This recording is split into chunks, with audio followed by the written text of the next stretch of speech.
Halo semuanya, perkenalkan nama saya Desana Yovendika Sitorus dari Prodi Akuntansi kelas C325 dengan NIM 102250089 dari Universitas Teknologi Digital Digitek University. Di sini saya akan menjelaskan materi mata kuliah pendidikan agama mengenai pemahaman tentang manusia.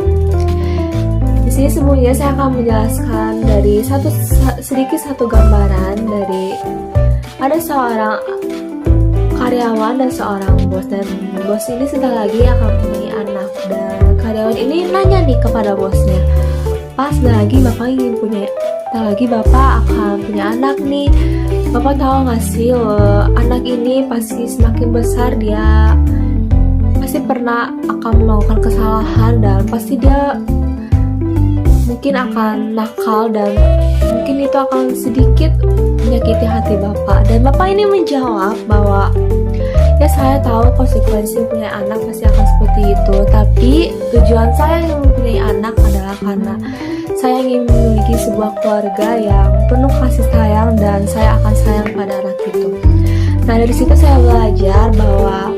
Tuhan menciptakan kita sebagai manusia karena Tuhan ingin kita sebagai keluarganya dan kita sebagai sahabatnya, dan sampai nanti di surga nanti Tuhan sudah menyediakan tempat yang terbaik untuk kita, dan sampai selama-lamanya Tuhan pasti akan sayang sama kita.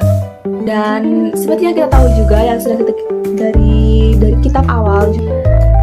bahwa Tuhan di hari pertama Tuhan menciptakan langit dan bumi, dan Tuhan yang hari kedua Tuhan menciptakan cakrawala, yang ketiga Tuhan menciptakan laut dan tumbuh-tumbuhan, yang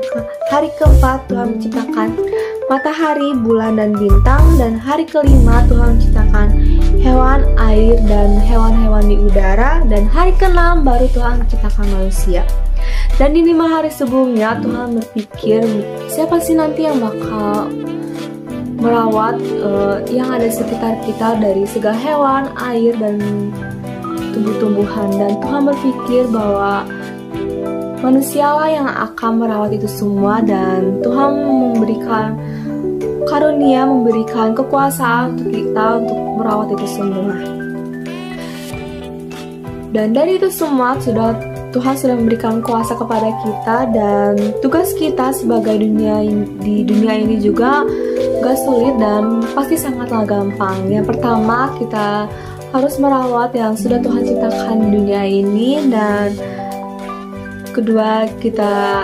harus mentaati segala perintahnya, dan yang ketiga, dari kasih sayang yang sudah Tuhan